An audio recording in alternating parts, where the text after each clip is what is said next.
ওমানের অবৈধ প্রবাসীদের জন্য সুখবর। লেবার মিনিস্ট্রির পর এবার অবৈধ প্রবাসীদের সুখবর দিয়েছে রয়্যাল ওমান পুলিশ। ভিসা এবং রেসিডেন্সি কার্ড বা বাতাকার পরিবর্তে জমা হওয়া যাবতীয় জরিমানা মওকুফ করা হয়েছে।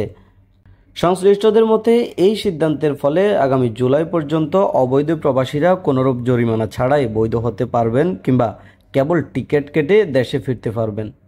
এর আগে জরিমানা ছাড়া অবৈধ প্রবাসীদের বৈধতা দিতে প্রজ্ঞাপন জারি করেছিল ওমানের শ্রম মন্ত্রণালয়।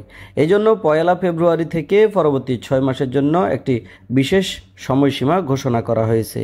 একই সময়ে অবৈধ কর্মী ও নিয়োগকর্তাদের জরিমানা মওকুফে বড় অঙ্কের আর্থিক প্যাকেজ ঘোষণা করে ওমানের কাউন্সিল অব মিনিস্টার্স, যার আর্থিক মূল্য 60 মিলিয়ন ওমানি রিয়ালেরও বেশি। এর আওতায় নিষ্ক্রিয় থাকা মেয়াদ উত্তীর্ণ শ্রম কার্ডের বিপরীতে জমা হওয়া সমস্ত জরিমানা মওকুফ করা হয়েছে। পাশাপাশি 2017 সাল থেকে তার পরবর্তী সময়ে অন্যান্য আর্থিক লেনদেন থেকে ছাড় পাবেন কর্মী ও নিয়োগকর্তারা। নতুন এই সিদ্ধান্তে 10 বছরেরও বেশি সময় ধরে অব্যাহত থাকা শ্রম কার্ড বাতিল করা হয়েছে, তবে শর্ত মেনে এই কার্ড পুনরায় চালু করা যাবে। এর মধ্যে সবচেয়ে বড় ঘোষণা হলো জরিমানা ছাড়াই প্রবাসীদের বৈধ হওয়ার সুযোগ।